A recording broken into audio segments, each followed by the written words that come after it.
Hi, I'm Mindy Geschke, and I'm here to share with you the Learning Frameworks discussion portion of the RE introductory meeting.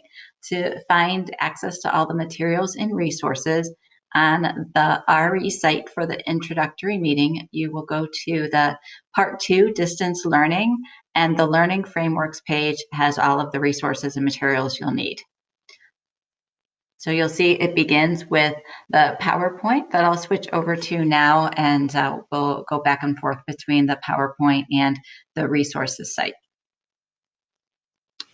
So the purpose of this discussion and this recording is to really think about how to create meaningful student learning experiences in the multiple modalities that we're faced with. Understand there's not going to be any one right answer because all districts are taking a slightly different approach, and you may be remote, you might be hybrid, you might be in person, you might be streaming some students that are remote. So there's lots of different configurations, and so hopefully you can take away something that will be meaningful for whatever modality you're currently in. So the first thing that I want you to think about is this is a resource from a book that I read this summer, the Teacher Clarity Handbook. And you'll be doing more with Teacher Clarity in different sessions. But the module that really resonated with me was Module 8, where they talked about learning experiences, and they divided the different types of learning into focused instruction, guided instruction, collaborative learning, and independent learning. And I just really thought that that made sense to think about how we're designing our instruction and our experiences to fit those different types of learning. So when I first became a teacher, there was a Madeline Hunter model for designing lessons. And you'll see the 7 different phases that you went through when you were designing lesson plans back, 20 or so years ago. And, hang on, sorry. Okay, sorry, forgetting my PowerPoints. So to take that Madeline Hunter model into a visual representation, I like the inverted triangles to kind of show that on the left side is the teacher responsibility of giving the instruction to the students. And ideally, we want to get to the point, release of that responsibility, where eventually the students own it and can independently complete the work. So in a new version of this, from the Teacher Clarity Handbook, is talking about a gradual release of responsibility model. And this adds another phase into the learning, and it has the focused instruction as the I do it from the teacher aspect. And then guided instruction is how are you working together, whole group, small group. And then there's a whole new you do it together, where it's really taking that learning and having the students work on instructional content together. And then again, the you do it alone, getting to the independent learning. So to map this into that same inverted triangle visual representation, it's similar with a whole new layer added in about collaborative learning that just wasn't in the Madeline Hunter model. And so as I think about what remote learning looked like in the spring and where teachers are now, I think the collaborative learning aspect is really something teachers are struggling with, is how do we safely create collaborative learning experiences. And so a lot of what I'm going to talk about and do here is to kind of try and get you thinking about what that could look like in your classroom. So today's success criteria is to use the gradual release of responsibility model to design meaningful remote learning experiences. So just a couple slides on, in my world, I am the OTES person, and I deliver teacher evaluation credentialing for administrators that need to become evaluate teachers. And so that training was designed as face-to-face learning. And so over the summer, we haven't had any face-to-face trainings. I needed to translate that and move it into asynchronous modules, kind of like in Google Classroom. So a couple things that I really kept in mind and I emphasized as I was creating it is I wanted clarity in expectations. So in the syllabus, I was extremely clear with This is the module that you're going to have to do and how the content is going to progress. This is how long I expect you to spend on it. And this is what you're going to have to turn in to show your evidence of student learning. So clarity of expectations. And the other thing that I thought was really important with an online courses, I really wanted it to be intuitive. And so I created it in a manner that I hope would have clarity of organization. So I named things. Everywhere in here, you're in module 2. This is an assignment you're going to have to turn in. This is a discussion you're going to have to participate in. This is the little icon for quizzes. So clarity of organization. I tried to make it extremely clear what they needed to do, how things were organized. So as you have a synchronous or live or in-person component, and then there's work that's getting pushed out to them using some sort of Google Classroom, think about how you're organizing and structuring that so it is very clear what they need to do and how they're supposed to do it. And again, just circling back into those 4 different types of learning. All right, so at this point, this is a recording. So at this point, I would have gone to a breakout room activity. And so I'm going to switch back over to show you where we're at. This is in the learning framework section. This is my PowerPoint if you want to look back at any of the slides.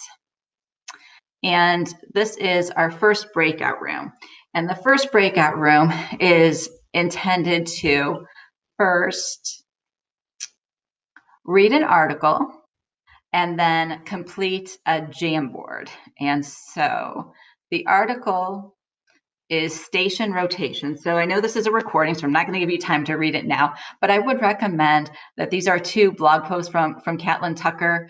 And the first one is talking about station rotation and social distancing, and how can you still do stations in a socially distant manner if you are in person.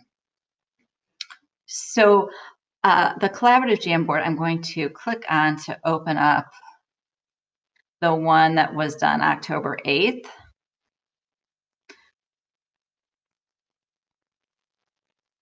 And this is a tool, it's kind of like an interactive whiteboard where you can set up a visual graphic and then send your kids into breakout rooms to work collaboratively. So what I really think has potential with this tool is it's easy to use. It's a Google tool, so it integrates into your G Suite, and it has you can click from one slide to the next. So as a teacher, they're in breakout rooms, and you can't be in breakout rooms all at the same time, but you can easily be clicking through the different slides. This is breakout room 3. Are they engaging? Are they doing what they're supposed to be doing? So I think it's a nice way to get the kids to collaborate. And as a teacher, you still have some oversight as to what they're doing in the classroom, in their breakout rooms. So to bring you back together, this is in the station rotation. So please read the article, and then you can go ahead and look at the results if you kind of want to see what the different groups thought of. So I am going to head back into my PowerPoint and move on. And we're going to spend a few slides talking about collaborative learning and why it's important and why I'd want to do it. So first, the purpose of collaborative learning is to have students working together using academic language to discover information. So think back to that inverted triangle. The collaborative piece is you have done the direct instruction, you have done the guided instruction, and now you want to kind of remove yourself from the situation and give students the opportunity to create that content and create that meaning together. The community of inquiry model is a nice way to think of remote learning or just learning as in general. There's 3 intersecting circles. First, the cognitive presence, that's really looking at the content. The teaching presence, that's your role. And then the social presence of the students and community. So when we're talking about the collaboration, we're talking about the social and the cognitive. How are the students interacting about content? Why focus on collaborative learning? Students must interact if they're to reach proficiency. You can't just skip that step. It provides teachers time for small group instruction. And in this world that we are currently in, if you can get some sort of small group structure in place, that's going to allow you to work with those smaller groups and breakout rooms or dividing your flex time. There's different ways to do it, but getting that structure in place so that you have time to work with small groups is important and beneficial. And it transfers the cognitive load from the teacher to the student. This is the Hattie effect size, and what we like to call, when we're talking about Hattie and effect sizes, anything that positive means it works. So basically, I like to consider, we know everything works. All strategies work if they're positive. So we want to focus on what works best. And what works best is used as the hinge point. And so anything with an effect size of 0.4 or higher is deemed in the positive zone. And so classroom discussion has an effect size of 0.82. So that is significantly higher than 0.4. So if you can figure out a way in our digital world to get more dialogue and less monologue and get students talking together, that will be good for learning. Discussion is defined as the free exchange of information among at least 3 students that lasts 30 seconds or longer. So think of how your instruction and your classroom experiences are currently going, and do students have a chance to talk with each other on a regular basis? So I think in our current reality, we have a great door that is open to go into online discussions. And I think that's an underutilized tool and strategy that teachers may not have explored. And so if you're using Google Classroom, I would encourage you to give it a try. If you're not using Google Classroom, see if you can find a tool that does online discussions well. In the LMS that I used for creating my OTES courses, it had some really nice discussion features, and I've been using it a lot. If you go down the path of discussions, one consideration you'll need to address is, what is your role in the discussions? And if you are in hybrid learning, I know there's different models of doing hybrid learning, but you're working with the half of the class in person when the other half of the class is online. So it's not really like you are available when they are doing their work to be actively engaged in the discussion. So most discussions have moderator privileges where you can set things to moderated or unmoderated. So that will need to be a intentional decision if you can have unmoderated posts and what your feedback will look like. These are just some ideas for different ways to do online discussions. If you are interested in reading the article is listed in the comment section of this PowerPoint,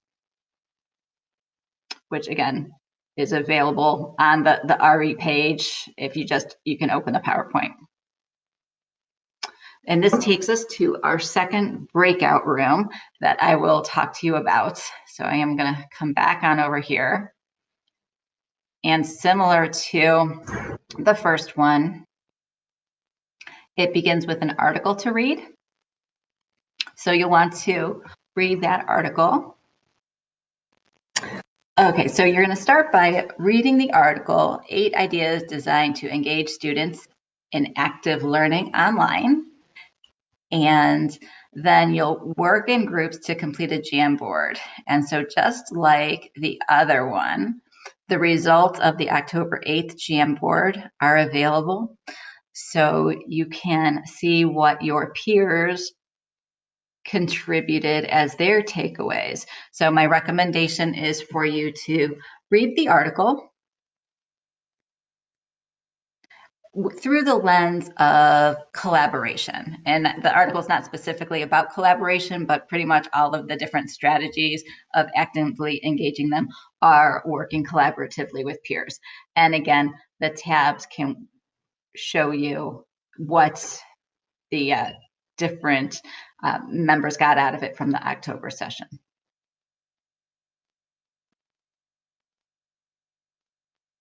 All right, so moving into the last section, I would like to go through some ideas and resources for assisting you with planning in the current modalities that you are in. And to begin, I want to talk to you about just, we don't want to approach like, ooh, I have Kahoot. How could I use Kahoot in my plan? But rather, the purpose of the task determines the tool, not the other way around. So as we're designing our lesson flow, we can think of the what as the content, the how as what are those learning experiences, the I do, we do, you do together, you do alone, mapped to the modality of the synchronous, asynchronous, small group. And then finally, what order does this make sense? And we may have hybrid learning where some kids are coming on Tuesday and Thursday, some kids are coming on Wednesday and Friday, or is it Monday, Tuesday, and Thursday, Friday? So does it matter what order the learning comes in, and how are you going to structure and plan that? So I'm going to go through here. I'm going to switch on over and show you. The final thing is in the teacher resources, there's a contact log, instructional frameworks, and planning frameworks. And these are just templates that if you are looking for something, you are welcome to take this and use it and customize it. If you already have a structure in place, by all means, use what you have. So the first thing is contact log. And this is typically not something that would be high priority on a teacher's list because the kids are coming into the school building and you're taking attendance. However, if we switch and we are working totally remote, it might be wise to kind of have your own sort of system where you're tracking your communications with students. So I used to teach in an online setting, and what I would do is in every week, I would track, did I have an email correspondence with them that week? Did they come to my live Zoom sessions that week? Did I have a phone conversation with them that week? Just to make sure, obviously, we're hoping they're coming to the live sessions. If they're not coming to the live sessions, am I proactively reaching out to them to see if they're there? Are they answering their emails? So if you have some sort of system or structure, or if you're using Dojo, if you don't have anything, then you might want to consider doing something. All right, sorry, I got company, needed to change locations. The next tool are the frameworks for remote learning for you to consider.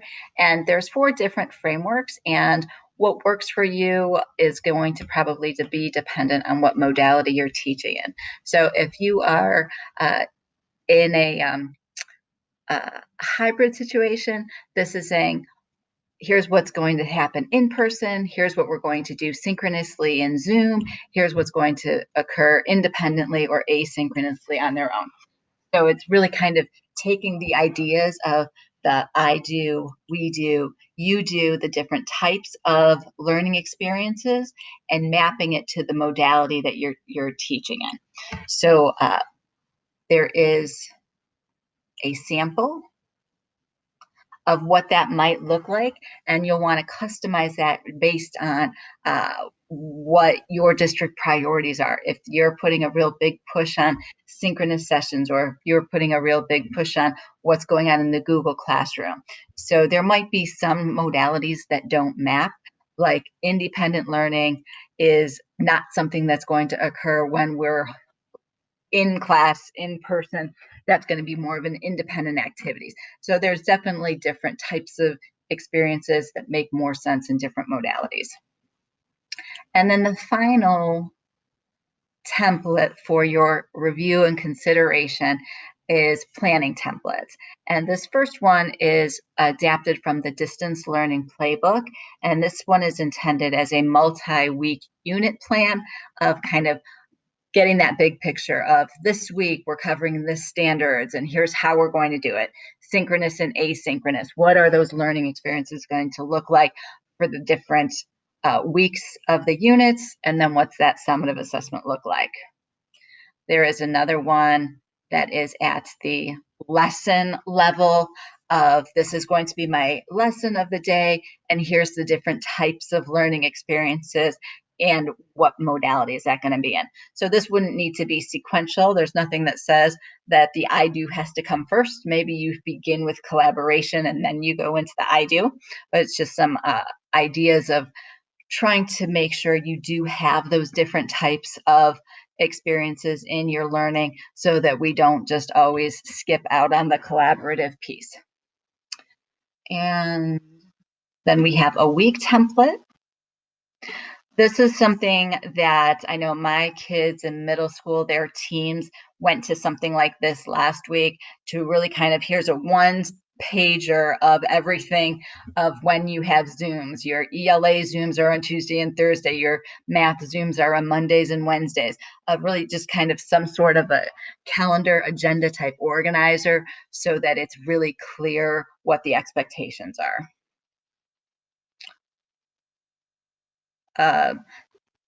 There's an example of this. Actually, I think I might have it over here. I'm going to switch to it real quick. So this was a foods classroom.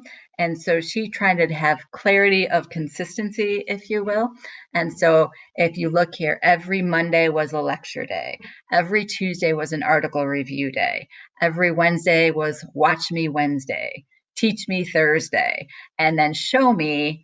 They had from Thursday evening till Sunday to create whatever it was that they were creating for that week and turn it in. So it was getting consistency so that the students knew exactly what they were doing on every day.